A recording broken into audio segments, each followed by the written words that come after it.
I am in your mind. I am in your... Hey everybody, welcome back to the Honey and Absinthe After Hours podcast. We are your hosts. I'm Vincent, a background designer for the Hollywood animation industry. And I'm Janet, the ex-Disney artist turned independent creator, and this is a podcast about all things art, business, and whatever we feel like. Now today we're talking about the art of the grift. But first, you are going to have a absolutely amazing week. A really great week. Yeah, first month of the year almost done. Did it together. You're looking great, by the way. You look how do they look? They look great. You look good? You guys look great. You're like, yeah. You didn't even look. Look. You're doing great. Yes. I mean, they're doing great, but are they looking great? Yes. Okay. All right. So, what compelled us to talk about the art of the grift? Well, before we get into it, let's do that. Make sure to like this video, jingle, touch all the bells and buttons. Okay. What compelled us? We were talking about grifters. Right. We were having this fun conversation about grifters and what is a grifter, what makes a good grifter, and how, I called myself a capitalist pig, and I was saying, I have nothing against grifters. I actually kind of admire the grift a little bit. You respect the grift. I respect the grift. I go like, man, that's quite, you're making money. You're making money on the grift. So the year is 2021. We both think that the definition of grifter has changed. Yeah. Because I feel this way now. I think because everyone grifts in a certain way. Yeah. In their own special way. And it's become so easy to just say, "You're a grifter." It's the criticism of almost everybody on the internet. Yeah. Doesn't matter if you're an influencer or any internet personality, streamer or whatever it is. As long as you have some kind of social media presence, someone someday will point at you. You're a grifter. Yeah. You're selling the snake oil. No one should trust them over there. Yeah.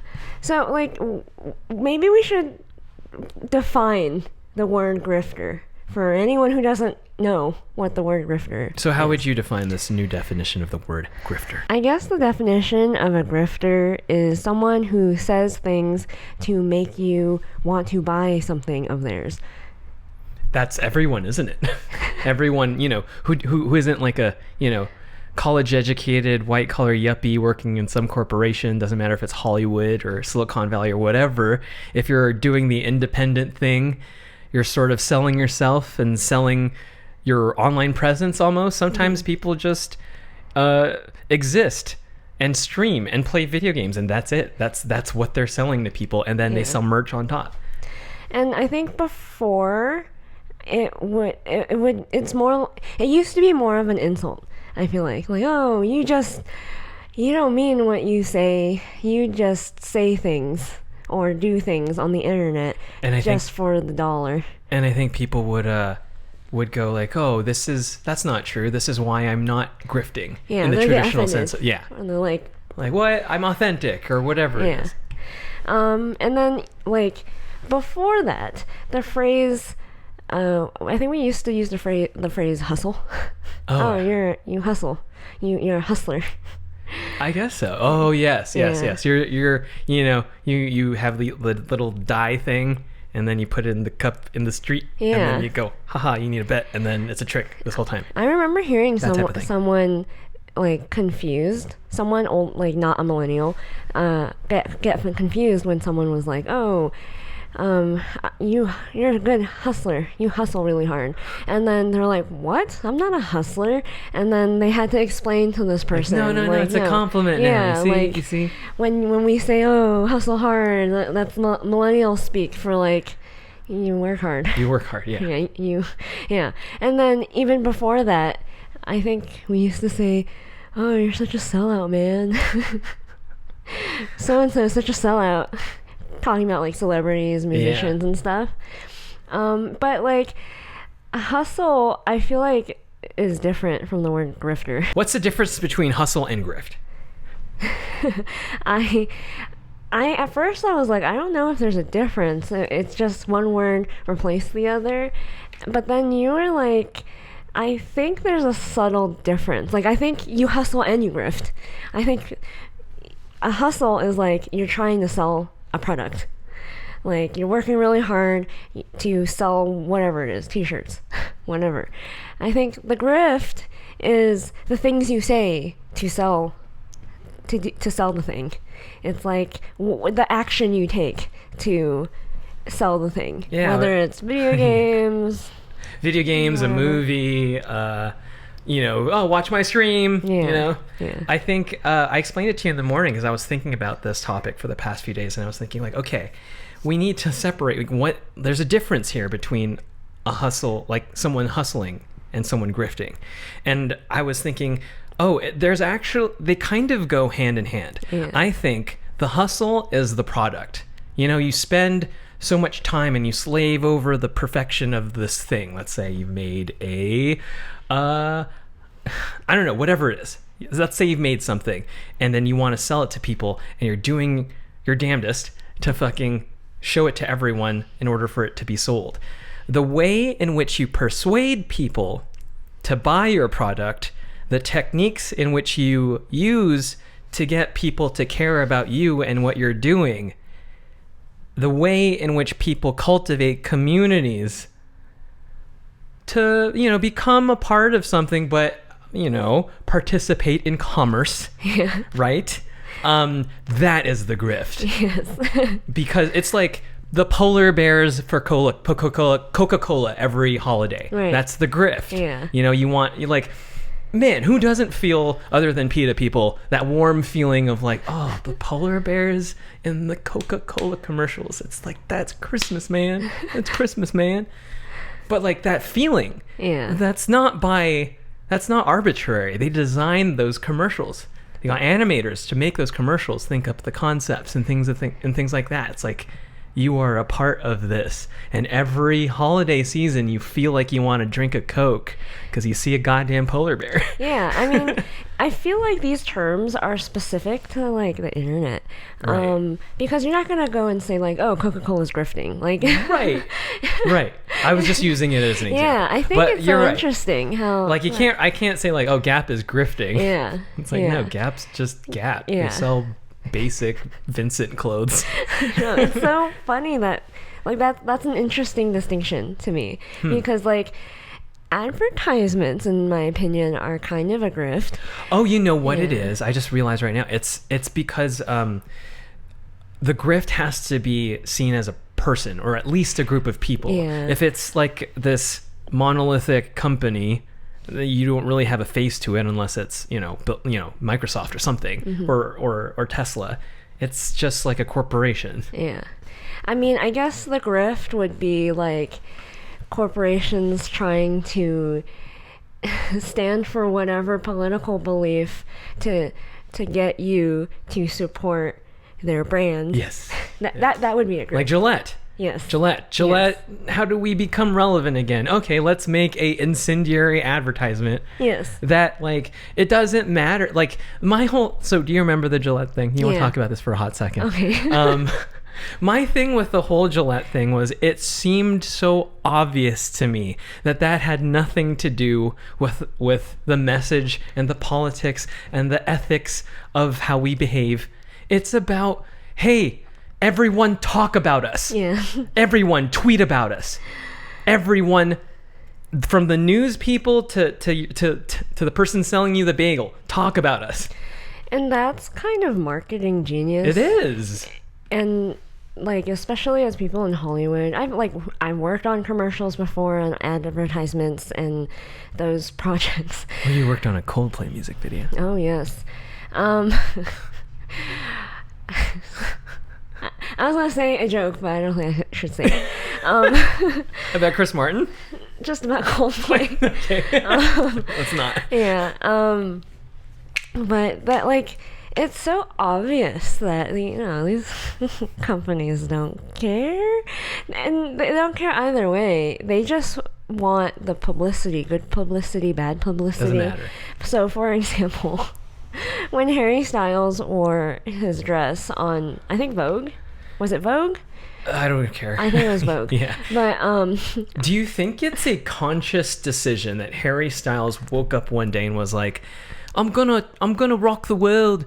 I'm gonna rock the world and wear a dress. That sounds like a great idea.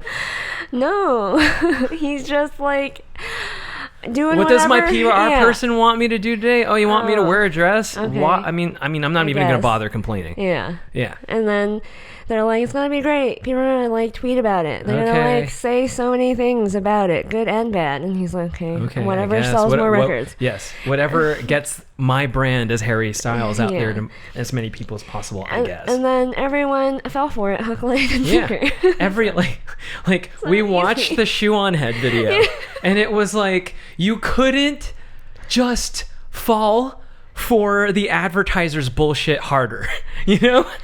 Yeah. It's like she just was like, they got you. Well, on both sides too. Well, yeah. Like the people that were angry about it. Oh, like Shapiro too. Yeah, and then the people who were like supportive of it or like wanted to react to the right crying about it, and I was just like, who cares? They got all of you. Harry Styles, his brand recognition above average now. Now more people know who Harry Styles Exactly. is. More people bought his music. More people are just like, oh, you mean that guy who wore a dress that one time on Vogue? Well, the fact that you know that. That's a big deal. That's a big right? deal. He takes up space in your mind. Yeah. Yeah, it's we call it, and we've heard other people call it, stealing the oxygen. Oh yes. Sucking the oxygen out of the room. Right. Our president used to do that really well. Oh, yeah. So that example with Harry Styles, I think, is a very, very good example of like a grift. Mm-hmm. That is straight up a grift that, you fall for, and, as long as you're talking about it, they got you. Yeah. They fucking got you. Yeah. And sometimes that's okay. Sometimes you just want to talk about nothing. Yeah, that's all right. It's fun. I mean, it is fun. It's not like it's, for example, another one of the great corporation grifts. Remember, when corporations fight each other, it's not about who is better than the other. It's about how you lose by buying their chicken sandwich. So, for example, Chick-fil-A versus Popeyes. Do you think there was a loser there? No. I ate so much Popeyes because where I work, there's a Popeyes right there. Yeah. And then when the pandemic hit, we lived close to a Chick-fil-A and we ate so much Chick-fil-A Yeah. because people wouldn't shut the fuck up about it. It's just in your mind. It's just on your mind. Yeah. Like, for example, so like the hubbub, the big trending thing is Chick-fil-A versus Popeyes, and whatever kind of argument you have, it doesn't matter. The point is that they're talking about it. The point is that it takes space up in your mind. And I definitely think the go woke, go broke thing is just so backwards. It's actually get broke, go woke. Whoa. Then cross your fingers. Yeah. Yeah. Don't save us. Yeah. I think us growing up in like the internet generation too, we understand how fleeting social media is too. So like that tactic we've observed have just worked so well. Even if like you find it distasteful, and like in certain ways I find it like certain things cross my line. But I still go like, well, it worked though. Like it doesn't matter my moral compass. Like some people just do it, get a whole lot of bad publicity, and still make profit off of it. So let's talk about children's ads. Yeah. So it's interesting that you brought that up, because I was thinking just now, because we had a conversation about children's ads, is that like we all know how these things work, the children's ads, because we had lessons on them, or at least we've been told about how young people can't really think for themselves properly. So when you put an ad in front of them, they think word is real. bond, Yeah. like it's real. So I was thinking, everyone knows that, but not everyone understands the modern grift. And that's what we hope to illustrate for you guys in this podcast. Yeah. And yeah, with advertisements, I thought it was interesting because ads have been around for so long that eventually we learned how manipulative they are and the psychology behind advertisements, and they've gotten really, really good at advertising to you, to the point where young children do not know sometimes, until a certain age, that what they're looking at is an ad. Yeah, for example, I'm sure everyone, especially 90s kids, can remember the crazy ads for toys, and you get the toy and it doesn't do half the things that it's advertised. It doesn't shoot lasers, doesn't do anything. It just kind of just shoots this little plastic thing. That's it. Yeah. And I feel like I remember, and I don't know if other people had this too, but like as a little kid, I remember being taught in school, I think, about how to read an ad, how to know that it's an advertisement. Like I remember learning that. Like I think you have to teach kids, like, this is an ad. This is the nature of an ad. It's trying to sell you something. Don't believe, like, they teach you these things in school and probably through life too. Just like, oh, these are the skills you need to learn to not fall for an advertisement. And you know an ad. So now, as an adult, you know an advertisement, a commercial when you see one. You're like, oh, that's the Coke commercial. That's the Pepsi commercial. Whatever. But that's not the case for social media. Yeah, social media, the way in which you advertise is, I think TV and movie advertising was about sensationalism. Mm-hmm. I think when you're trying to grift on the internet, it's more about how do we relate to each other and how do we connect in a way that makes it impossible for you to live without me. Or live without my product. Yeah, it's so much more subtle. Yeah, it's subtle, but then because it's subtle, it's, I think, a deeper, stronger connection. Yeah, and I think that's why all the hubbub of like, oh, influencers need to hashtag ad in their posts and stuff like that to make sure you're not like deceiving people and stuff like that. And we were thinking, like, you know what's a good way to learn the grift? If not just to know that you're looking at an advertisement, just like a kid, you have to learn how to read these things. Yeah, see it in the world. Yeah. Or if it's not to like try to, you know, strengthen your mind, be able to like read behavior and people speaking better. It's just like, what if you want to be part of the grift? What if you want to have a little aspect of like, oh, hey, I want to make money. And like, how do you learn the grift? Or if you're just curious, like what, okay, so you understand now, hopefully after 20 minutes of us talking about the grift, like you have some vague understanding of like, oh, so people have different techniques in which they persuade people to watch their stream, help them out on Patreon or buy their merch or whatever it is. And you're thinking like, okay, well then how do I obtain these skills? Like, do I take a class? Is there like, what do I do? We realized that something that helped me in particular, since I'm so bad with people, with reading people and just not literally just taking people at their word all the time and going like, why do people lie to me so much? Why do people lie so much? Why do you allow people to lie to you so much? And then I go like, oh, because they're human and humans are human. People are people and people lie. That's a human nature thing. And I was just like, oh, I suck at reading these Janet's things. growing up. This is amazing. It's amazing. Can you feel your heart develop more calluses? Yeah, but does it feel? Doesn't it feel like you can tackle the world a little bit better than before? Yes. Yes. But good. I still fall into traps. Well, all the time. There's still a lot of time for your heart to harden. All the time. So something that helped me, and we talk about how I find funny things, strange things on Twitter all the time, and it's because like I have a dummy account. We both have a dummy account for fun, where we just observe. We're like wallflowers in a cafe. I mean, we can't cafe sketch, and okay, we have to tell the truth to the audience who aren't artists.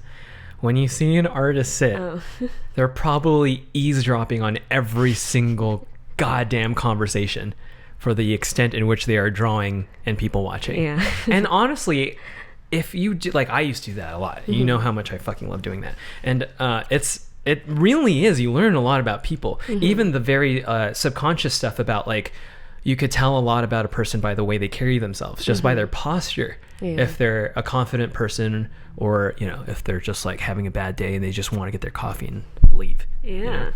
What I like to do is I like to make up conversations between people, and I like to observe groups of people's relationship with each other in that group. It's kind of really fun. It's fun. It's so fun, and I miss it so much. I miss people watching. It's great. So the next best thing is to make a dummy account and go to your favorite social media and just be invisible.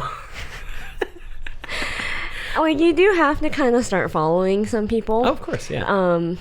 And once you kind of, like, you have, your art Twitter, your political Twitter, your whatever. Celebrity Twitter, sports Twitter. Whatever it is that Twitter. you like. You start following a lot of people and pundits, maybe. People you like, us, I don't know. We don't do anything but tweet our clips.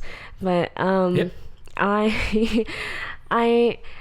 noticed that, like, oh, this is really fun as an anonymous person on the internet. Twitter is the number one app you've been kind of really digging since forever. You didn't even like Instagram this much. Yeah. It's not like you like Twitter, but you like the fact that you could observe humans. Yes. I always, there are certain activities that I do in life that I describe as, it's like I'm looking at animals at a zoo. Yeah. Like, I'm learning so much. For example, watching Keeping Up with the Kardashians. I'm learning so much about people. Keep an open mind. It's so easy to just trash that show, but there's so much going on. There's so much fakery blended with authenticity. It's fascinating. How could you just write off the show like that? Yeah, you could learn so much. Same with The Bachelor. Yes, exactly. You learn about people a lot.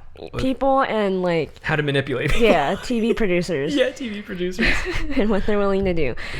The poor psychology of the cast members. Yeah. But they signed up for it. Yeah, so. we'll just get them pissed drunk and then make them make the worst decisions 2:00 in the morning. Yep. You know what that's called? Good TV. Yeah. And honestly, the role of a good producer. Yeah. I mean, you are... That's why Netflix reality TV shows bad. Because their producers aren't just the most despicable people on the planet. Yeah. There's utility to these types of people. We rag on them all the time, but for example, the producers of The Bachelor, recently, I don't know, recently it hasn't been so good, but man, when 4 or 5 years ago, whew, that was fun. Our first Bachelor was the Nick season. Oh, We got into it fairly recently. Yeah. We never watched it in our lives before. So, but we got Hulu for the first time. Yeah. We started making money because we're working in animation. We're like, oh, let's try out these subscription services. So we get Hulu and we watch Bachelor for the first time. And then we just fall in love because it's just captivating. It's breathtaking. It's the things that happen are they make you cringe and go I can't believe it. Go what? I can't believe this. Why did they do that? Why? Why? Oh, but it's just so good. And Twitter is a little bit like that for me. Mm-hmm. I love observing people say things that they would never say in real life. It's like you're reading the thoughts of people. Yeah. It's truly the internet, Facebook and Twitter, especially because it's all about your immediate thought, has become people's journal. I think people need to keep a journal again, or a diary, because some of these thoughts better kept in your journal. Yeah. But yeah, there are things people, because they feel maybe a little bit, even if they're not, it's clearly them and their icon and it's clearly their name and whatever, who they are, they'll say things as if they were anonymous. But it's kind of like if they had a few drinks at the bar. Right. And they'd be comfortable saying it out loud to a friend, let's say. Except they don't realize this is to everyone in the whole world. You can in the whole they will world. see it. Sometimes I really think people post and think people like us in Hollywood won't see it. It's kind of hilarious. It's like you think there's some weird barrier that like will protect your tweet from being seen by everyone, but everyone can see it. Yeah. So you've made your dummy Twitter. You have a collection of, let's say, political punditry, pundits that you've collected. What now? What do you do then? I just people watch. Yeah. And I think the next thing to do is like, oh, on the surface you're like, oh, okay, so I follow a bunch of people and then they tweet and then okay, what big whoop, then what? The most fascinating part of Twitter is not what the people you follow tweet, it's what the reactions to the tweets are of normal people. There's so many levels to this. Yeah, keep talking about it. There are the tweets and the comments that I like to read that shares with you insight on the person's who's tweeting psychology. So kind of like old Xbox Live voice messages. So we watched that awesome Ackman video about the old Xbox Live messages and the old Call of Duty lobbies and stuff. And it's just like, I was there, Modern Warfare 2. Oh, I was a youngster, and the things that I said, the things that came out of my mouth. Thank God. Thank God. The internet wasn't as sophisticated as it is now. But I remember the verbal assaults. Oh, yes. I remember it. You boys. And it's sort of like, I don't know, like I imagine it's the bullshit military people do to fucking like toughen each other up. And it's like, you almost want, like, okay, so there's this, I liked Ackman's video. Can we talk about this? Yes, yeah. I think it's hilarious. What I liked about Ackman's video is that he had some, like, interesting points. And what I love is that we're about the same age. So I really, really, really relate to him and what he has to say. But my thing is, like, he never got into the fact that, like, there are people who pick who get into these gamer lobbies to pick fights, and then they love the feeling of getting into a verbal heated discussion with somebody else and then immediately playing. And there's something about the adrenaline and the high of like talking shit to someone and then talking shit back to you, and they're in the opposite side of the team, and then it's like win or lose, who's the bitch at the end of the fucking at the end of the match. That's what it's about. Yeah, it's not about like I fucking hate you and I want you to die, even though it sounds like it. It's just this stupid male monkey. Yeah, it's a competitive thing. Yeah. Like anyone who's played sports will understand. Yeah. Like even like Michael Jordan did it in his HBO doc. Like that's what you do. Talk shit.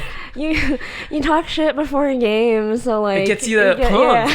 Oh, like UFC, like Colin McGregor. Yeah. It's like his thing. Yeah, That's his thing. He's amazing at it. His roasts are like, dude, that's amazing that you said that, dude. Wow. But like, so there's the aspect of shit talking on Xbox Live, but then there's also the like funny insults that aren't really insults. They're more like a self-own, where they will say things like, yeah, well, I totally have like 2 girlfriends and like $100,000 in the bank and like and a job, a high-paying job.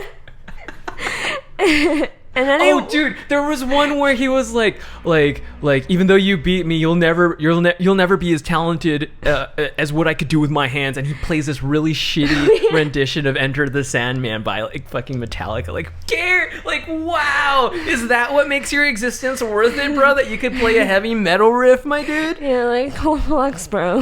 Yeah, cool. And you see that all the time on Twitter, and I go like, this is not the flex that you think it is. Yeah. And oh my god, that amuses me a lot. But also the like replies, The replies The from repli- other people. Nice. That's the joy. Yeah. That's where the joy of Twitter comes from. Man. And I like, because I have a little bit of that like Joker troll energy in me. I really like when people own someone so hard and dunk on them so hard that they have to delete the tweet.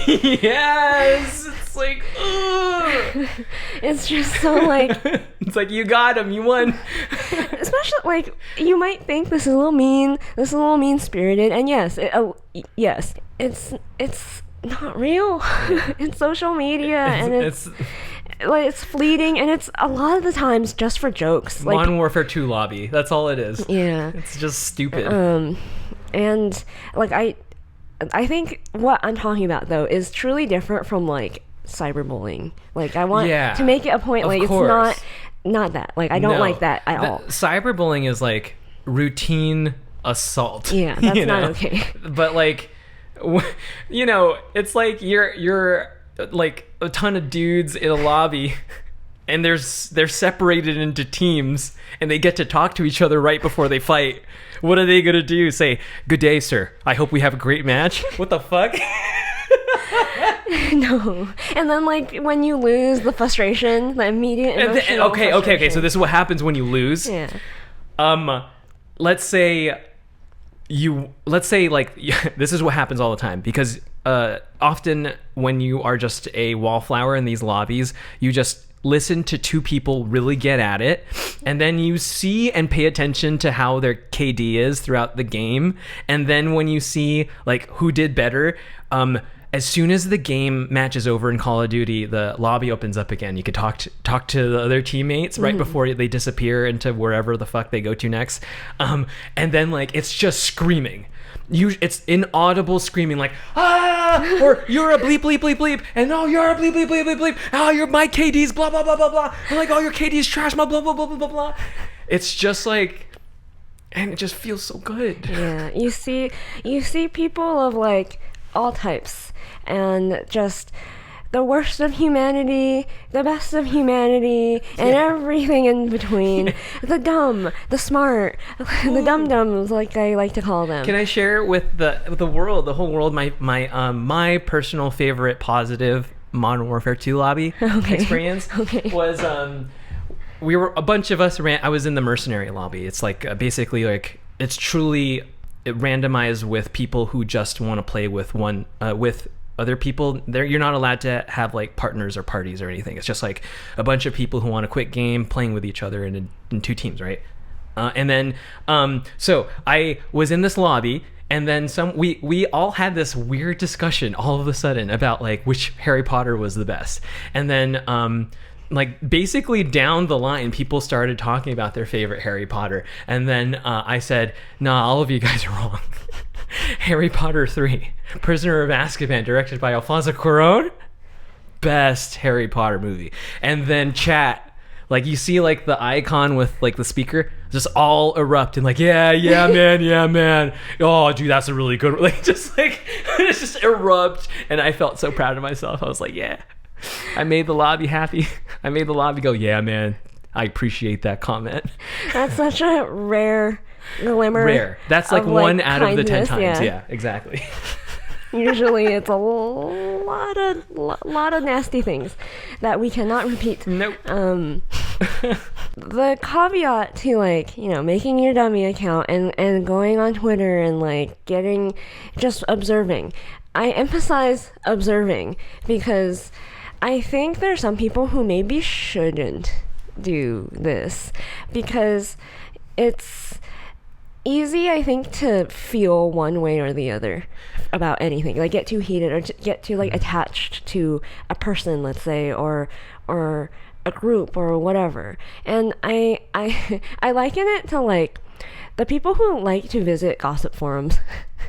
It's really addicting, and I think those types of people get really like into it. Like, they're too invested. That's why we really don't want to get into Discord. Yeah. It's just like, oh, that's the line I'm not gonna cross. It's a little too It's like a little creepy, man. Yeah. It's private servers and shit. Yeah, something like that. I don't get it. It's like we're getting old, yeah, babe. we're finally saying no. Yeah. I recently was trying to figure out how to use Discord, and I was like, oh, I'm old. This is the kind of place I would have hung out back when I was like in middle school on like an AIM chat room. Yeah, I realized like, oh, so this is where all the kids hang out. I'm old.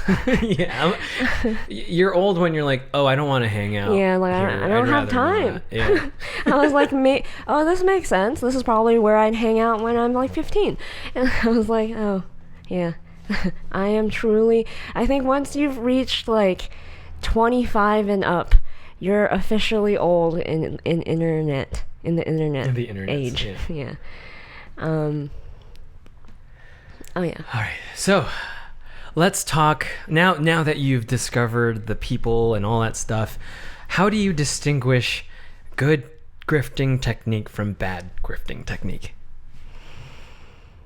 I think a good grifter is not obvious.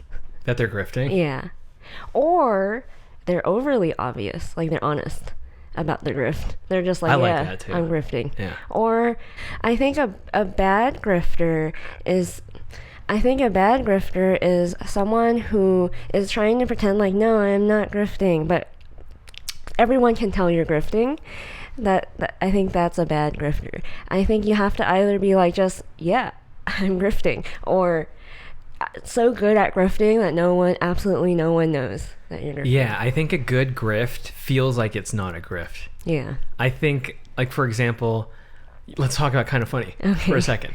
I used to be really, really, really into Kind of Funny back in college, and what made that grift so just absolutely amazing was that it really targeted that bond, that kinship, friendship thing, because they would call their, when you have a grift, you have a community, and they call their community the best friends. Yeah. And when you are a part of this community, it's almost like because you're a best friend, you want to support your best friends. Mm-hmm. And then, you buy the t-shirts, go producer/producer, or you buy the mugs and you buy the Portillo shirt, whatever the fuck. And then you go like, oh, this is amazing. And then you realize one day with whoever you pay attention to or whoever's grift you fall for, that like sometimes the cracks show. Mm-hmm. And then it becomes a little too obvious that the grift is a grift, and then you feel betrayed. Yeah. And that's when it's a bad grift.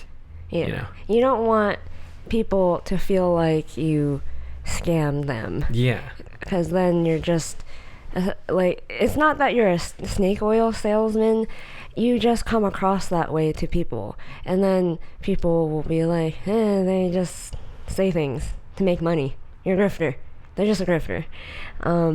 But I think, yeah, you're either honest about it. I think, especially if you're young, I don't know, I feel like everyone should be able to relate to this, no matter what generation you're from. I think whether you're older, and it used to be like the celebrities that were just grifting you, and now it's just everyone. Normal people. Normals.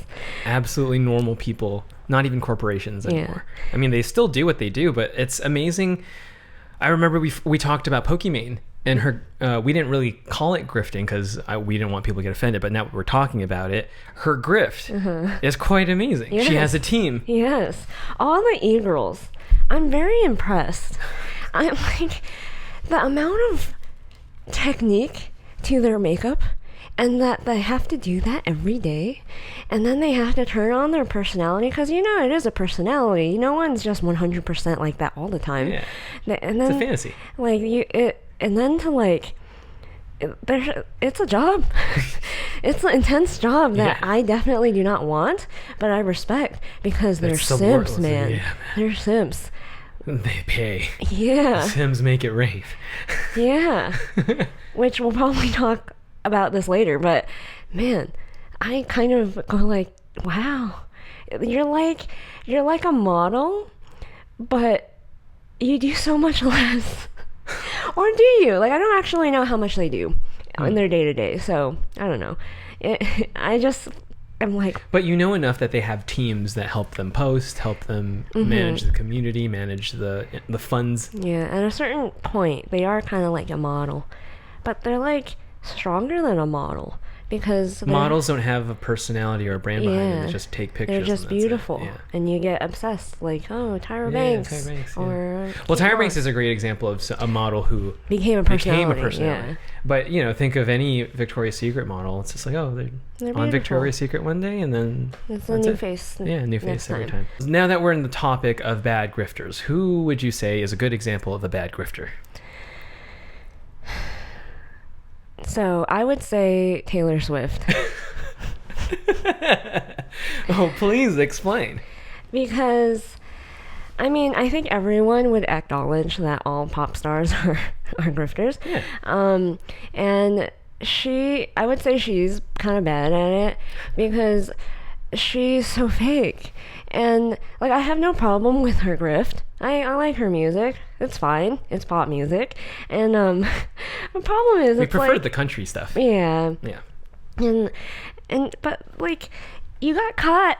You got caught being a snake. Yeah, and you got caught being a snake. And then on top of that, you just never recovered. Never recovered. And it's life. She tried to like get with the woke crowd. She got edgy with, you know, her comeback album. Yeah, didn't really work. Dated everyone. Dated everyone. That's right. And it's just like I don't know. You couldn't. You're not good enough because a good grifter can have a comeback like that. I think that's what makes a good celebrity grifter. You always, even when you're like down and out, you'll eventually have a comeback. Yeah, because everybody has the down, you know, because a grifter usually reaches a height and then, you know, you can't maintain it and then boom, you're kind of like a nobody for a while. But some people can stay nobodies and some people can have comebacks. Yeah. Like Shane Dawson, right? You would say is like a good example. He's done that so many times. Apparently there's some drama happening lately. I don't know. Again. If we talk about it, it only helps Shane Dawson. But there's also, in our opinions, King Grifter. Who is King Grifter, Janet Chan? Kanye West. Mr. Kanye West is the king of all grifters. He really is. Yeah. As you realize, we're halfway through this podcast, and we are going to talk about a lot of grifters. Yeah. But as we listed out the grifter people, the grifter corporations, the grifter communities we're about to do, we had to talk about, out of all of these people, and we're about to list a lot, who is the greatest grifter? Because we want you to know what's good grifting and bad grifting before we start comparing all the grifters. Yeah. So we have established that Taylor Swift, fake ass snake grifter. Kanye West, genius edgelord grifter extraordinaire. So Janet Chan, what makes him so special? What makes him so special is that he's the honest to a fault grifter. Where like, I think he can't help but be Kanye. Kanye just can't help but be Kanye, even if he tried. And on top of that, I think because of that, he is such a great grifter. Like, there are so many other people that we've related him to, like Kurt Cobain, actually. And he also someone who has a colorful mind. Let's just say that. And he is able to win the hearts and minds of 18-year-old boys like no other. Yeah, the way that Kurt Smells Like Teen Spirit spoke for that generation. Kanye's music, Kanye's fashion, Kanye's just identity is something that young boys under the age of 20, sometimes under the age of 25, it's the culture, man. Yeah. It's what's cool. Yeah. He's such a good grifter. You can cancel him as much as you want. It only helps him. That's the sign of a good grifter. It just helps them become a better brand or something. Like even more of a king grifter. Yeah. And then on top of that, he made what was it? Choir music, religious. What's it called? Gospel. Right. He made gospel music popular again, and he sold T-shirts with holes in them for hundreds of dollars. Cargo wasn't a thing until Kanye brought back the camo cargo thing. He sold that was Yeezys. A thing. Yeezys. Now Yeezys, you show a Yeezy to us 6 years ago, we're gonna be like, what the hell is that ugly thing? But now everyone wouldn't be surprised. Like, just everyone just wears a Yeezy now. It's a sign of status. Like, when Yeezys came out, I saw everyone talk about how ugly they were, and then all his fans bought them. Mm-hmm. And for, what was it, like $200 or something like that? I was like, yeah, and resale goes for like $500 sometimes, I'm sure. Yeah. There's all sorts of Yeezy lines that are just ungodly expensive on eBay right now. and he got people to write him in. Not just to check off like something on a ballot. A ton of people wrote Kanye in. He got 18-year-olds. People, like young people who just don't care and don't vote, to go to the polls. Before that, to register. Oh, yeah. To register. That's like homework a little bit for kids, you know? Do I really have to? Do I really have to? I have to fill out this thing. You go through all of that for yay. Yeah. You go through all of that for yay. King Grifter here. You can get his fans to do anything. I was like, truly, there's no, I was like, you asked me who has grifting powers as strong as Kanye, and I told you he's dead. I think it's Michael Jackson. And I was like, oh yeah, that makes sense, right? I mean, Michael Jackson owned the hearts and minds of like everyone. Yeah, everyone knows who he is. Yeah, and like, for example, like Paul McCartney, he's so old that the Zoomers, they don't give a shit who Paul McCartney is, man. Yeah. But Kanye, he's a big deal. Yeah. He's a big deal. That Kanye fellow. He has great raps. He's a great beat maker. Oh, can I talk about how... Let me just talk about one more time how amazingly talented and how I just hate how people write off Kanye so much. So getting to music now, I'm starting to make connections between my life as an artist and what I know about the industry to how the music industry is, or just the players in which a product like a TV show or a movie becomes a thing, or an album or an EP becomes a thing. And I'm starting to realize, like, oh, that's interesting. Being a producer, and I hope a lot of our art listeners would understand what I'm saying, is that being a producer is similar to being a viz dev artist. A viz dev artist is, let's say, in an animated movie, this person's responsible for designing the fucking world, man. Mm-hmm. This person's design is how their design is going to be followed and obeyed by the CG people and all of the people after their art is made. It's like a very, very important position. And because it's a very important position, you have to be really, really good. And the way I love to explain it is you have to be the avatar of art. You have to be good at painting. You have to be a good draftsman. Your perspective has to be top notch. Your understanding of how to draw a figure is great, but it's not stiff. It has to be fluid. Your gestures really you have to have the whole package in order to be a viz dev person. Now, to be a producer, like, think about Kevin Parker or something, or Mac or somebody like that, where like all they do is make music in their bedroom or their little mini studio in wherever the heck they live, and they just sit around and they sit and play the bass, they play the drums, they make sure the drums sound amazing, and then all of a sudden they have a piece of art. And what Kanye was able to do, especially when you looked at his like career when he was really young, was he made so many beats. It's one thing to say like, oh, Jay-Z is an amazing artist. He really is. He's a gifted MC, great lyricist, but Kanye produces, like, for example, lots of the best tracks on, I think, the Black Album from Jay-Z are produced by Timbaland. Like, Jay-Z raps, Kanye does everything. Yeah, you usually have like your MC, and then you have your producer. Yeah. You don't usually have someone who does everything. Yeah, that's basically, if you're in Hollywood, let's say, being a producer in that sense is similar to being a writer/director of your own movie. Yeah, you're telling the story and you're telling it and tweaking every single detail. Yeah. That's why I liken people like that as like people who have learned to be entrepreneurs and like run companies and stuff like that, because in the same way you wear different hats every single day. You have to, especially when you're just starting, because you don't have the money to hire out help, and maybe you should be learning everyone's job. That's what David Fincher said. Yeah. Yeah. And I think the best directors do that. Like, it really frustrates me how, like, I feel like that this might be controversial, but I feel like a lot of directors don't really direct anymore. They they let the storyboard artists storyboard everything. They get their DP to do everything, and they don't have, like, I've been directed by writers before, and it's a very interesting experience.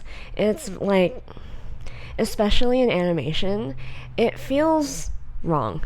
It feels like you need to have drawn you need to have some knowledge of art, in my opinion, to direct anything animated, at least.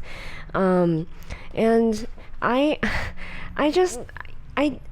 don't like when, I think there's a difference between knowing how to delegate, knowing that, like, I'm not the best at this, so I need to hire someone who's better than me to do the job, and like, just giving up the reins to someone else because you simply just, I don't like that. Yeah, if you're finding it hard to understand, it's sort of like when you watch interviews or behind the scenes with Scorsese, mm-hmm. and he talks about how he has the entire sequence in his head. Mm-hmm. Sometimes he makes these crude drawings just to record it so he can reference it for later, but for the most part he has something in his head, and he achieves it as best as he can himself, or with his DP or whoever it is he needs to work with. What you and I have seen is that people just say they directed something, whereas it's mostly your DP and your cinematographer doing most of the heavy lifting. What actual decisions are you making? Yeah, and the way you can tell most of the time is if they didn't work with the same team. And if the movie sucks that second time, then and I mean, honestly, I think teams are really important. A good example, Sam Mendes directed Skyfall, and then we saw, which one's the one with Lea Seydoux? Which was that one again? Oh, I don't remember that. Spectre. Mm-hmm. And Sam Mendes didn't have Deacons, the Deke. Yeah. Oh man, did Spectre look like shit. Like, just, it felt like shit after, because we watched Spectre immediately after Skyfall, and there was just something, it still felt like Mendes, but it didn't feel like that impactful visual experience that was Skyfall. Yeah. And, like, in my opinion, sometimes you follow the cinematographer and not the director. Yeah. It goes to show you exactly how Hollywood works. The person who deserves the credit, probably no one knows. The person who deserves the credit just never feels like they need to get it. Yeah. And I mean, have you seen Deke in interviews? He's just like, I started out with simple bulbs in cupboards and sheets. He's all about the art. I always think about that before I set up a scene. And it's just like, exactly. He always thinks about the story. He doesn't care about being glorified. And for example, like us young millennials, we love the the film grain. Yeah. And all that stuff. And I remember you and I heard Deke say like, "Oh, I really don't care for the patina." Yeah. And I was just like, wow, what a diss. He doesn't like vintage lenses. Yeah. For the sake of vintage. Right. He's just like, I don't know. I want it to look good. Yeah. Yeah. know? Period. Period. Yeah. What were we talking about again? Do you want to play a game? No, Jigsaw. I do not. We're just gonna pick 2 personalities that we think are strong personalities that have a grift. Yeah. Because, like we said, everyone on the internet has a grift. You know? And we're gonna choose who is the better grifter. Who has the better grift? Let's play Who's the Better Grifter. Okay. So today, what? And if you want to play along, or maybe you disagree, play along in the comments. Play along with us in the comments. We actually want to know who you think has better grifting technique. If you don't know any of these people, you can look them up or not. I don't really care. Yeah. But like these are just people that we think are just really interesting, who have interesting grifts. Yes. So Janet, who's a better grifter, Mike Cernovich or Scott Adams? I choose Scott Adams. We can't live without Scott. Yeah. He has read all the persuasion books. He is, as he likes to say, a trained hypnotist. And he has become a part of our morning routine, which I assume that we are for some of you guys too on Mondays. Hey. And I can't live without, like, I crave listening to Scott. And, like, Cernovich is funny. He's funny. He is funny. In which, when you want to know what somebody like Randy Marsh from South Park, will you please imitate the Mike Cernovich rant? Okay, he goes like, Hitler and hair gel, Hitler and hair gel. Fuck you. You're gonna arrest grandma? You're gonna come arrest grandma then? Fuck you. I was like, this is... We're gonna be there. We're gonna be in Arizona, and if you ask grandma, fuck you. What are you gonna do? He's Randy Marsh. I thought this was America. I thought this was America. What is Scott to you? Scott he's like the uncle. The uncle that just like makes me feel like, oh, he explains the world to me, and I'm like, oh, okay, I see. A little bit more like, oh, I guess. Like, for example, this morning he's on vacation. It's so fucking creepy that we're talking about him like this and he has no idea who we are. But he's on vacation right now. That's how you know he got us. That's how you know how, like, that's why Scott, Scott's grift is so good. Like, he's the one who said that he explained the grift to his audience. He was like, oh, I designed it this way because once I got you a part of your morning routine, like lots of comments say I'm brushing my teeth, and then I listen to Scott. I listen to you, Scott. That's how I know I gotcha. Yeah. I gotcha. And then just like, Scott, you got me. And like we don't succumb to anyone's grift harder than Scott Adams. Yeah. There's something very like, I don't understand why I need to listen to you every morning. But I must. But I have to. What I appreciate about Scott the most is how he is just so consistent to the point where he knows he's about to say something that you're not. He always goes like, "Oh, you're not gonna like this. You're not gonna like this," and then he like says it, and then you hate it, but then you go, "Oh, you're so right though." Yeah. I like his rule of like, he likes to walk right up to the line of cancellation just to test it. Just to see. Just to see. Just to see. And then when you do that, you realize, oh, the line's actually over there. And then you slowly walk toward the line, and then you do the thing, and then you realize, oh, the line just keeps moving forward. Yeah. I'm still alive. The world's still turning. The same, yeah. And he has so many Scott-isms. He was like, Scott. Or Scott. You're wrong. Dale, you're wrong. You're wrong. Scott, you're wrong, Dale. See, he got us. He got us. Yeah. Who is the better grifter, Eric Weinstein or Brett Weinstein? I would say Brett. Brett is the better grifter. He has the better podcast. Yeah. I mean, like, I mean, it's hard to beat when you have, Heather. You have two people. It's like a Honey and Absinthe podcast. Yeah. I like two people podcasts a lot because you often don't even need somebody to interview. And Brett is really good at speaking in normal language. I grew up with a lot of Harvard grads and MIT grads, people who went to Stanford. Oh, hoity-toity Ivy League schools. Ugh. Stodgy. And growing up with those types, I understand how they are. And I hate it. I absolutely hate it when I know what you're doing. I know when you use big words just to use big words. Oh, everyone knows you're smart. Okay.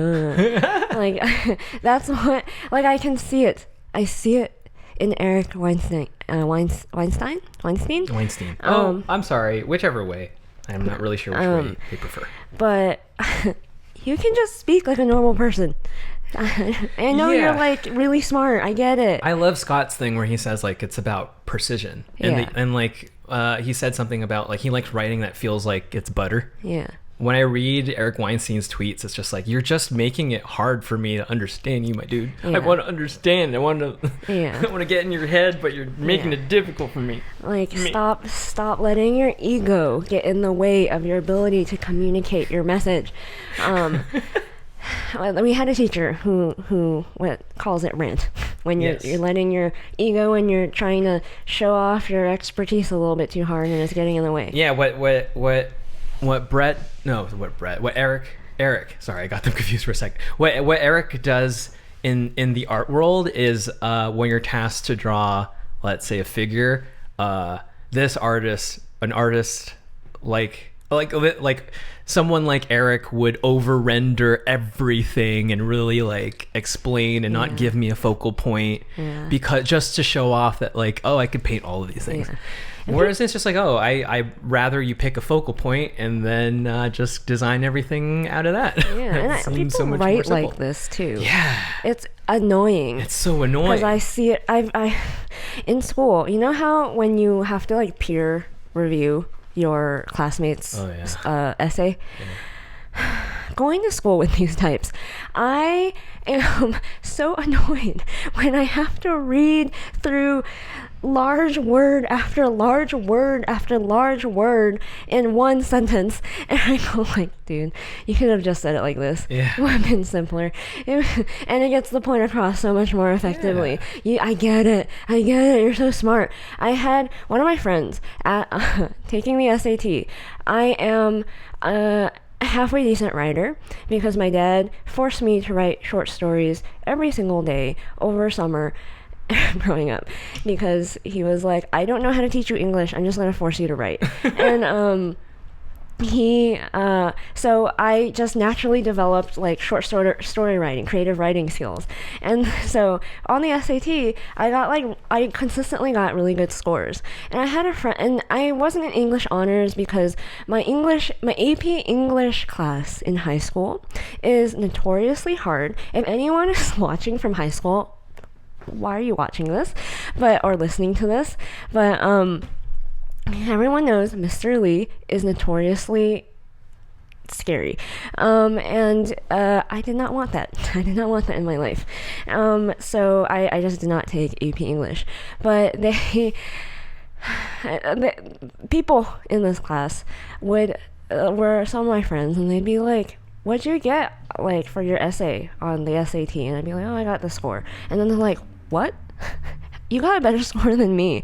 And then I was like, yeah, I mean, I don't know. I just took this. I don't know. I don't know what to tell you. And then they're like, how? And then, I read their writing in class or like it separate outside of class, whatever. I read their writing and I go like, you're not making any sense. You're using these giant words and it's annoying. It's annoying to read. I would have given you a lower score than me. Like, it's just obvious. It's simple. If you're trying to write a persuasive essay, don't make it hard to persuade. That is all. That's my I agree. Okay. Okay. So Tim Pool Wait, okay. So who has the better grift, Tim Pool or Sticks? I think Tim. I think Tim. I think Tim. I barely discovered Sticks recently. I really love Sticks. I like Sticks He's a lot. so cool. Yeah. But Tim is the animal. It sucks that he's slowing down, but you know, he was a madman. Living life. You fine. need to live life sometimes. Yeah. You know, you need to smell the roses and all that stuff. So he's like lowering the amount of lowering the amount of videos he's doing. But he used to do in his heyday 4 a day. That is insanity. Yes, a bigger workaholic than probably everyone. I choose Tim because Tim's willing to, you know, like censor himself and like literally like I'm not gonna swear kind of thing. And he's willing to be more appealing to a mass audience, to get to more people. Whereas in Sticks is like he's like no.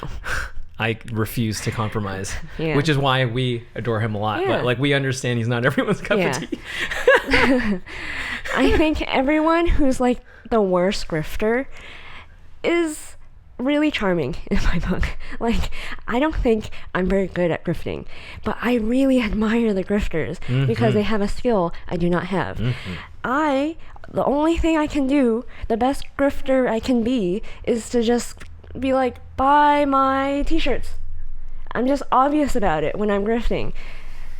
Yeah, it's sort of like, okay, so like I guess real quick, let's talk about our grifting technique. Let's say in conventions, it's literally to grab your attention as hard as we can by how stimulating our space looks like for you to stop and look at us. Yeah. And that's it.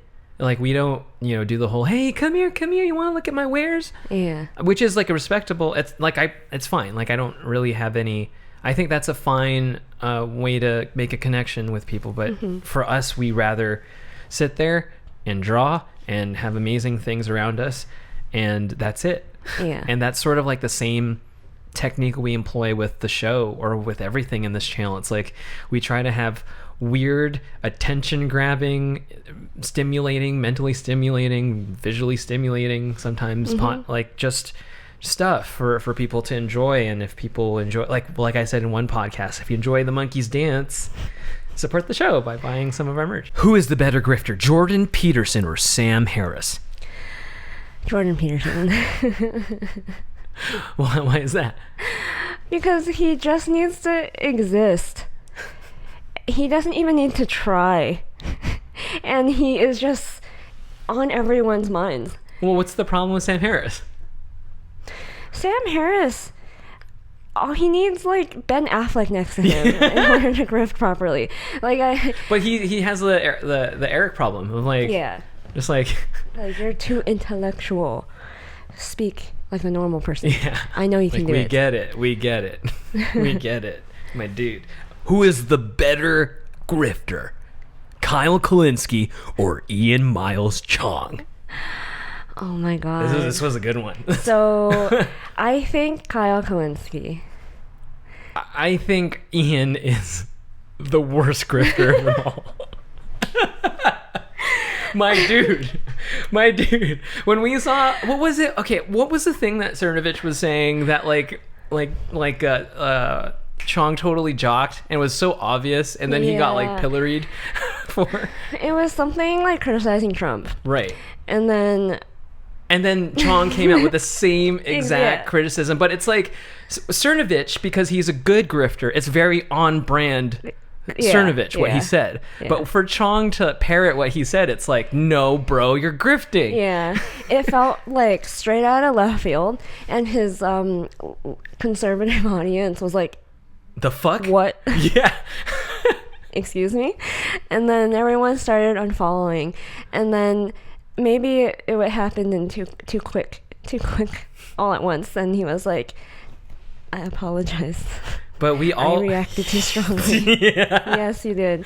Yeah, you did, my dude.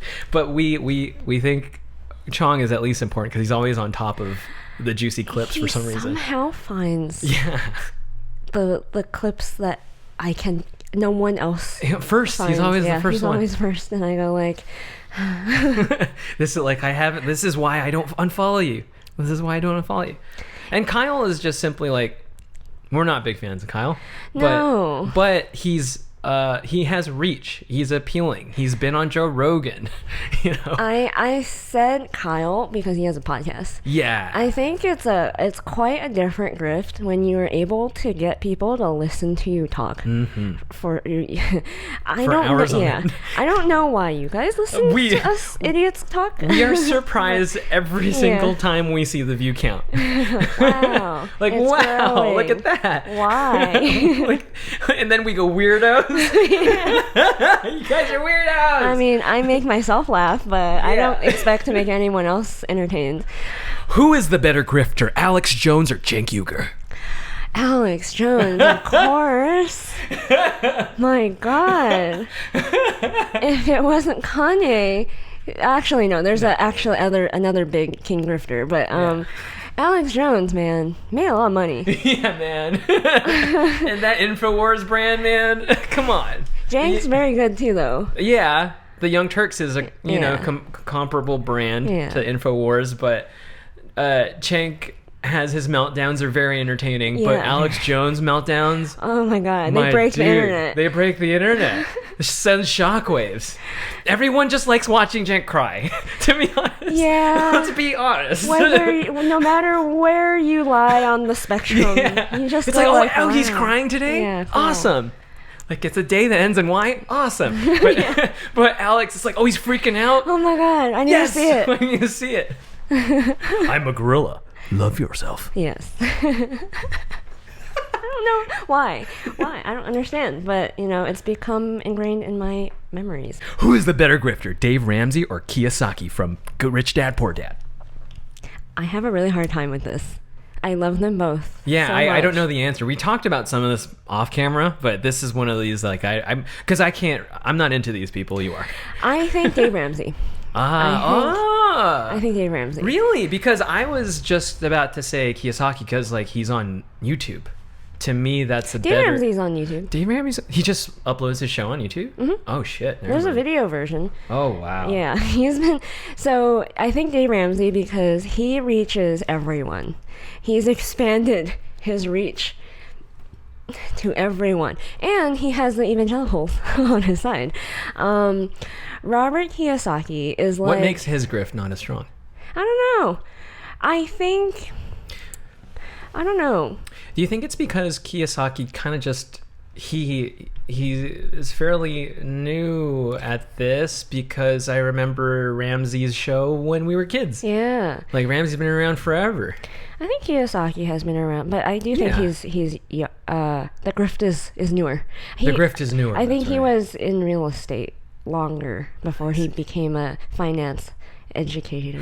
Who is the better grifter, James Corden or Jimmy Fallon? James Corden. Yeah. Jimmy Fallon's just... Who watches that show? Jimmy Fallon just steals YouTubers' skits and bits and game show things and just does it. Corden has carpool karaoke, which in the beginning was very entertaining. It stole the hearts and minds of even everyone. Us for a second, Who is the better grifter, Steven Crowder or Carlos Maza? Crowder? Because Carlos Maza has nothing to sell. Yeah. Crowder makes big money on being Crowder. Yeah. So, clearly. And his Crowder merch. Yeah, clearly.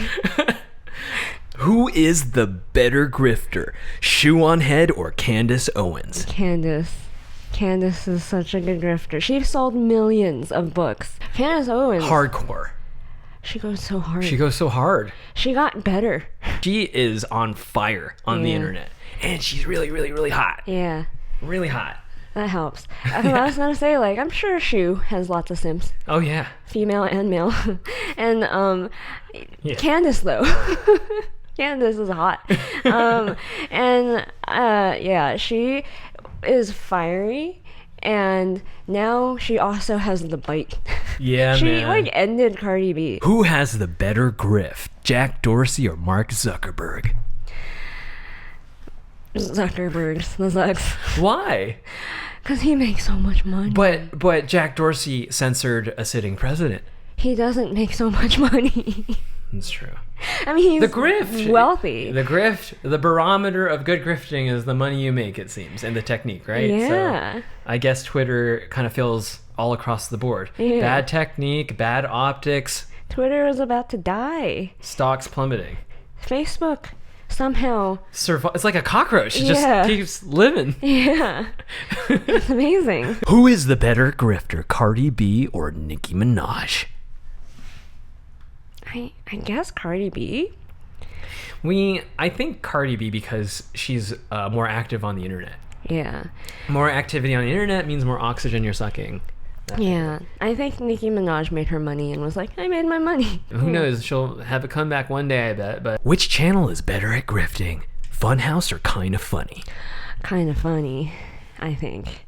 They rose so fast. So fast. There's something magical about that concoction. that Yeah, group. especially vintage Kinda Funny. When the founders, I guess, Colin Moriarty and Greg Miller did what you did. They quit their very, very comfortable job to start this company.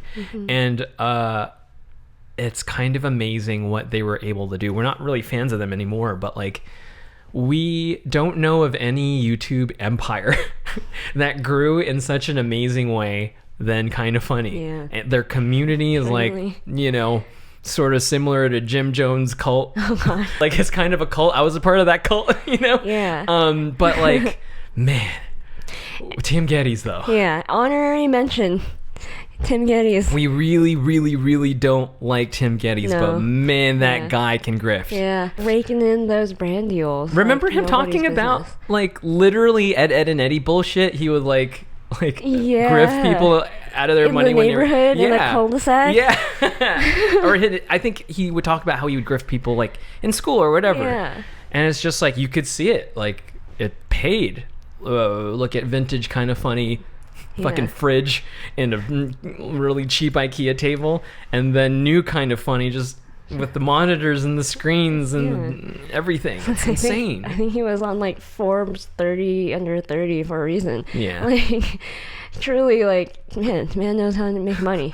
Not a good host. You had a visceral reaction when I told you Tim Geddes made it in 30 because it used to be one of your goals. Yeah, now I'm like, oh, I don't like Forbes anymore. But yeah, it's yeah. I was like, what? And then I learned like he's very, very good at negotiating brand deals, and I was like, oh, that makes sense. Yeah. I understand. Who is the better grifter, Michael Malice or Dave Smith? Michael.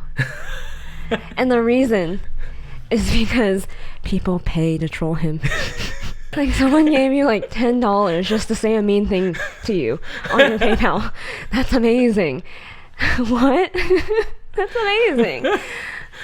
I don't consider Dave much of a grifter. He just has these ideas. Yeah. And he's just amazing and fun to listen to. Like, for example, when he was on Tim's show, when I heard Tim have Dave on, I was like, there we go again. My entire evening's just gonna disappear.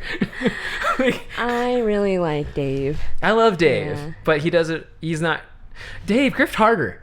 Yeah. Like, I know you're like selling those boxers and like whatever, but get an artist to design Dave and King of the Cocks King of merch. the Cocks, yeah. Come on. I think Dave is not a good grifter in the same way I am not a good grifter.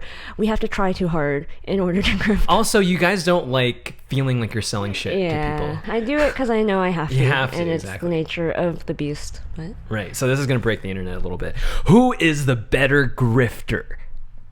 Belle Delphine or Kim Kardashian? I think Belle Delphine. At this point, yes. Yeah. Yeah. It feels like Kim Kardashian is so the 2010s. Yeah. And Belle Delphine is like the fucking future, man. I mean, she has a simp army, and she sold bath water. She sold signed Bibles that she probably picked up at some sort of Goodwill. Yeah, I want a Bible. Signed by Belle by- Delphine. yeah. So bad. Belle Delphine, if you're listening, please send us a signed Bible, please. Janet will finally read the Bible if you have one. I'll read it page to page. Page to page. It's actually been one of my strange goals in life. You miss out on a lot of things in culture and pop culture and movies. Because there's so much. It's kind of inescapable. Yeah, like Scorsese movies. Yeah. Sometimes I feel like things go over your head. Yeah. A lot of people will probably be like, especially with the internet, grifters, be like, oh, I can do that. That's such a grift. I can do that. I'd be like, yeah, but you didn't. Yeah, and also remember when Belle Delphine disappeared for a bit, and then the rise of the Simpstresses, the e-girls, the Simp Wars. And there was there was Gengar Girlfriend. Yeah. There was Pokimane, and then the Bernie one. Oh, I forgot her name. Oh wait, isn't that Pokimane? No, that's different. No, that's different. What's her name with the blushy cheeks? I don't think I ever knew her name. What? Yeah. She's the okay boomer. Yeah. Yeah. The okay boomer girl. Okay boomer. Wow, what is her name? Let us know in the comments. I guess I can't. We know. It's just we forgot right now. Huh. I didn't know. A certain friend of ours knows. Anyway, as soon as those people rose up, it seemed as though they were having this amazing war. Yeah. The war was just it was just e-girl versus e-girl. If you missed out on this war, you really missed out on something amazing. Anyway, who is the better grifter, Stephen Colbert or Ellen DeGeneres? Oh my God. Ellen. This one kind of kept us up all night. Ellen, yeah. I think. Ellen. I think Ellen, because she was able to dupe and fake her way into an era where it was impossible for her to continue to do so. Yeah. The Ellen Show has been around since we were in middle school or something like that. And the only time the grift stopped was because she had to get canceled for it. I don't know who watches Colbert still. Yeah, seriously. Which program is better at grifting, CNN or Fox News? Fox, I think. I think the people who watch Fox are more loyal. And by nature of that, I guess they earn more money, more ad dollars, more whatever. Right. Okay, so here's why I think Fox is less superior to CNN. Fox did the stupid shit of turning on their audience. Oh, I guess. That's just not good grifting. Yeah. It's just so obviously not good grift. Like calling out Arizona as early as they did. Yeah. And, but CNN would never do that. They'd rather go into the apocalypse tricking everyone. They'd rather ride off into the sunset just grifting. And just grifting into bankruptcy. They will grift into bankruptcy. I genuinely don't know how CNN makes money though. Yeah, I'm confused. Yeah, probably the state. Who is the better grifter, Google or Apple? I think Apple. I think by nature of design, Apple has, once they hook you, it's really hard to unhook yourself. Man, the same thing can be said about Google. How could you possibly use not Google Chrome? Google Chrome's so good. I've gotten used to it. Google Chrome? No, not using Google Chrome. Oh, really? What do you use now? More and more I'm shifting over to DuckDuckGo. Really? Yeah. How do you like it? It's like Google before it was evil. I like it. Yeah. I like it. And the reason why is because sometimes, I don't know why, and sometimes it's arbitrary. Some sites and some searches are just don't work. So I forgot what, maybe I was trying to get on Minds or something on Google and it just wouldn't work. And then I was like, okay, maybe let's try DuckDuckGo. Work like a charm. And I was like, something is weird here. Something's going on here. And there's so many instances of that where I try to search for something, can't find it on Google, go to DuckDuckGo, find it immediately, and then I go what is going on? you're at this point, you're making it, you're not doing your job. I'm trying to search for like simple things sometimes, and I'm like, God, why are you doing this? Who is the better grifter, Lindsey Graham or Ted Cruz? Ted Cruz. Yeah, man. Why? He grew that beard. Yeah, man. Yeah, man. He turned into a completely different person once he grew that beard. Think about Ted Cruz, like Pre-beard. Pre-beard and Cruz post-beard. Some men just He's such a needs to personality now. Like Yeah. he tweets and all this, like he really hardcore tweets and gets into it with people sometimes.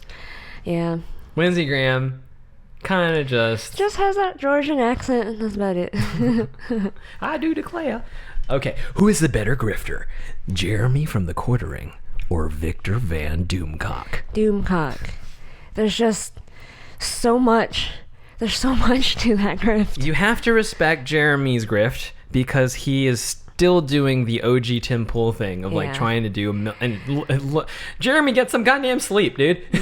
You look like you're dying. Yeah, we don't need you to like look at Tim. He's like slowing down. Let's slow down a little bit. We need you. Tim sometimes looks like he's About to dying. die. Yeah. Victor Van Doomcock's grift is just intricate.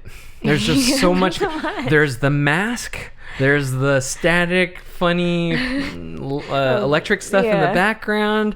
There's the voice changing. There's his name. And again, if you have to work too hard to grift, probably a lesser grifter. If you do absolutely nothing and still make money, it's amazing. Wow. Just there's so much mystery. What's under that mask? Let's talk about artists. Okay. Who has the better community? Art YouTube or music YouTube? The grift and who grifting. grifts better? Who grifts better? I think the music community I agree, 100%. really knows how to grift. They good. know how to make money. They know how to like support themselves. Artists is just like, let me teach you for $30. But then my first exposure to people making their own websites that have like paywalls or paid content to consume that teaches you how to be more proficient guitar player or whatever. That's the very first time I saw that model was with the guitar community. People like Marty Schwartz, people like Justin Guitar. They've built up, and I've been watching these people since I don't know, senior year of high school. Like these people have really figured out the kinks of how to, have enough juicy content for people to be kind of satisfied on YouTube, but not enough for you to go like, oh, I want more, so maybe I'm thinking about buying your DVDs or your subscription service or whatever it is. And there's something just so naturally entrepreneurial about musicians compared to artists. It's the number one thing that really frustrates me about artists, that like they're just really, really, really bad at grifting. Really bad. Every artist is always just like, I just want to draw. I just want to make art. Teach me how to make money with my art, but also I don't want to learn because I just want to draw. Like that's what like the most frustrating thing about it. And sometimes I just question why I exist. Like I'm trying to help you here, but you're not listening. I know math is hard. And putting yourself out there. Yeah, it's hard stuff. But you gotta do it. Who has the better art community and is better at grifting? The animation art community or the designer street art community? The designer street art community. Again. Entrepreneurial spirit. Yeah. Like, there's something about people who didn't go to art school. There's something about people who don't have to use their work status or where they work to peddle their grift. I don't know, it's the same about all college, I guess. Like those who didn't go to fancy colleges tend to, I don't know, work harder at the grift because they're like, street smart. Yeah, They gotta learn how to exactly. hustle. Yeah, And didn't Kiyosaki say something funny on his podcast? Yeah, so I was listening to Kiyosaki's. I recently discovered Robert Kiyosaki's YouTube channel. Oh, you forgot to talk about his thumbnails. Oh, he has the best thumbnails. I like his faces. He reminds me of like every Asian uncle I've ever had experience to know. They're so expressive. He goes so hard. I love it. He reminds me. He's like my rich Asian uncle. Like I just want him to be my uncle and teach me things. He was talking about he goes like funny how all the people that go to these prestigious big colleges, like the Clintons and the Obamas and the Bidens. It's funny how they all become politicians. And I just burst out laughing. I was like, oh, how accurate. Because politicians are bullshit artists, Yes. right? Yes. Just useless. Yeah. Yeah, If you just didn't get that joke. Yeah. I explained it for you. Who has the better grift? Kevin Parker or Mac DeMarco? Kevin Parker Kevin Parker from Tame Impala. from Tame Impala. I think he is the better grifter because his name is Kevin Parker and he calls himself Tame Impala and he pretended that he has a band, but it was just him The whole time. the whole time. And he sold out to Rihanna. So, yeah. And Travis Scott. Yeah. Making the bucks. That's how you make the bucks. Making the big bucks. Making the bucks. Now, Kevin Parker's a more well-known name because of the youth, because he worked with those other grifters Yeah. who are really good at grifting. Yeah. And like we love Travis Scott slowly becoming like Kanye West level amazing. Oh, Tyler the Creator. Oh, his yeah. grift. Yeah. Amazing. That's the kind of grift we like. Just artistic, creative, amazing.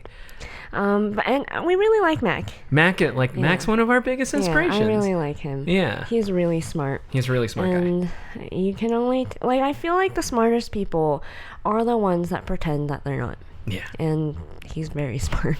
Who is the better grifter? James Charles or Jeffree Star? I think Jeffree Star. I mean, he makes so much money. Doesn't James Charles make a lot of money? But so James Charles also like very popular, right? Yes, I think James Charles still needs to be liked. And I think Is Jeffree Star liked? no, Oh. kind of. I think people love the drama.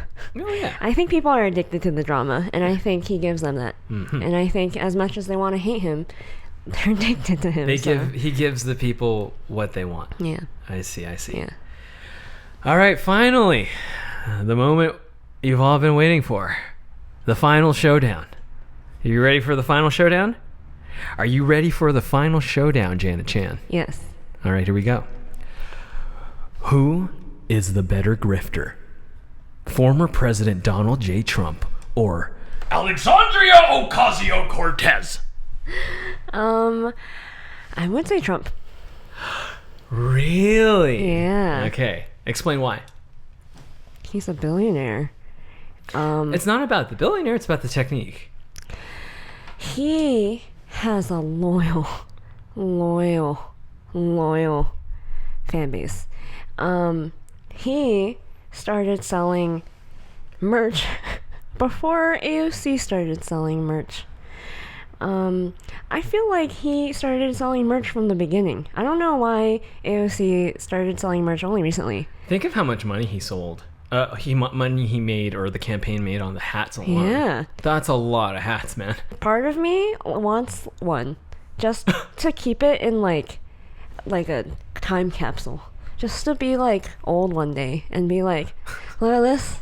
This symbolizes an interesting time in my life. Yeah. Interesting. Yeah. Very interesting. What do you think? I think Alexandria Ocasio-Cortez What? has the better grip. Really? Why? Because of her base.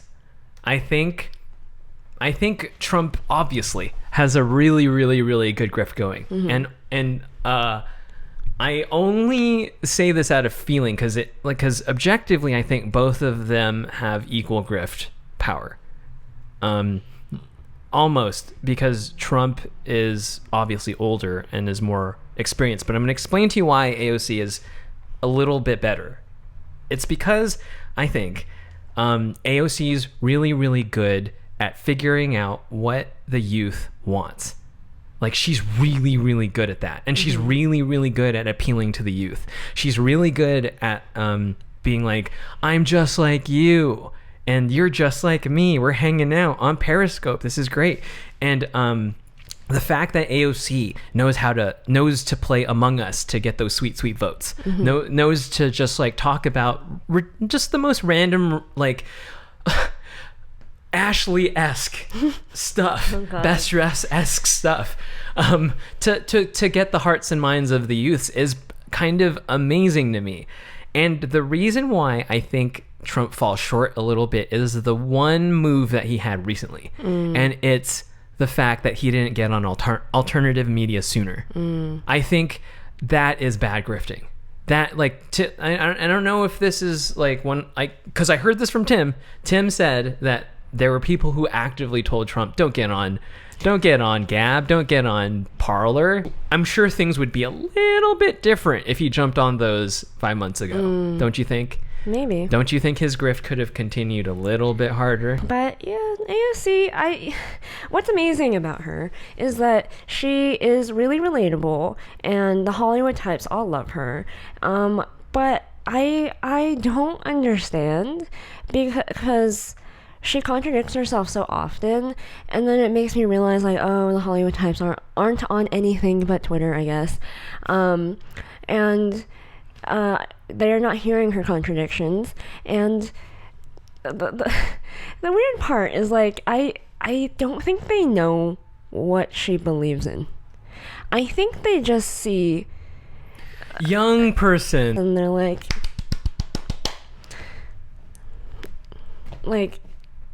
I'm not going to be a huge fan of Andrew Yang just because he's yellow like me. Like, I don't it's weird. It's weird. You listen to them talk about when she got reelected or whatever, and I go, like, do you even know anything other than, like, she's pretty and reminds you of you. That's just goes to show you how narcissistic are people in Hollywood. Yeah. What is our recommendation for this lovely Monday? Our recommendation is Watchmen. What? The comic. Not the movie? No. Not the TV show? No. Oh, okay. I don't think you should watch the movie. I don't think you should watch the TV show. I think you should read the comic. Read the book. I know, it's hard reading. You had to get me to read it, because we were going to watch the HBO show, and you were before it was announced. I was really, really hyped for the HBO show. Yeah. Unfortunately, it was trash. But, like, it's I always wanted you to read this, but I never really found, like, it's this really, because you have this bias against American comics. So do I. Yeah. I think American comics aren't about the picture and the drawing. It's always about, just, like, for example, take any Marvel or DC comics, just text, lots of text. You read manga, it's like watching a storyboard. It's, like, amazing. A little bit unappealing too, in my opinion, the way American comics are drawn. Yeah. It's so busy. But Watchmen is designed very, very, very well. Yes. I think. And I would recommend it because it's changed my way of viewing things a lot in a humorous kind of way. I like to compare people to the characters in the book. They're like archetypes. Yeah. People you've met before, people you always will meet. Yeah. And I used to say, like, people think I'm Ozymandias when people think I'm what's her name? Lori. People think I'm Lori from First Glance, and then when they hear me talk a little bit, they think I'm Ozymandias. But you are truly what? I used to be Dr. Manhattan, not understanding humans. I don't know, just an alien. And then now I'm the fucking comedian, and I just laugh at everything. And that is who I truly am.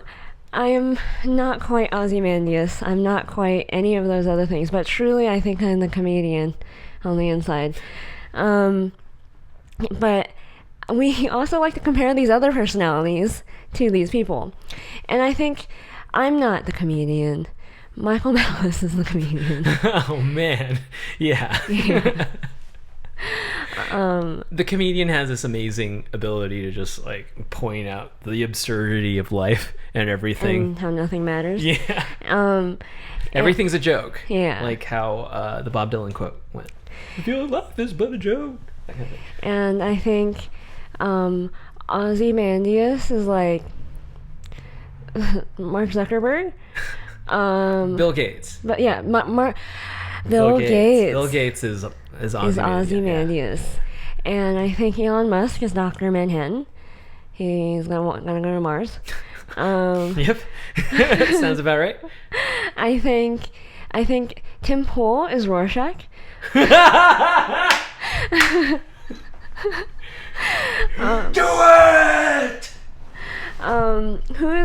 I think Ben Shapiro is the owl. Why? That's the principle of the thing. It's like the idealistic principle of the thing.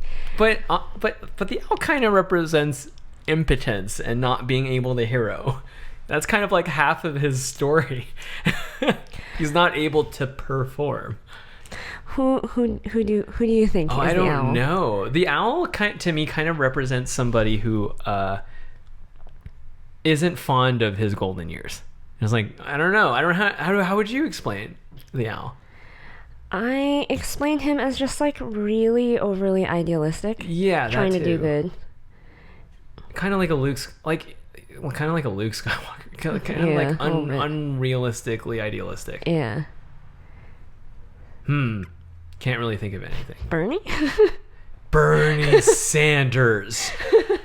Bernie's motherfucking Sanders. He got screwed too, so. Yeah, exactly. Bernie Sanders is the owl. Bernie Sanders is the owl. Wow. I love the idea of little Tim as Rorschach. Do it! Do it! So please read that comic. And did you play Who's the Better Grifter? Let us know. Let us know. Who is King Grifter? Subscribe to this podcast channel. Check out these videos over here for more episodes of the podcast. Head over to honeyandabsinthe.com to buy some merch to help support this channel. And we'll see you next time. Bye-bye. Bye.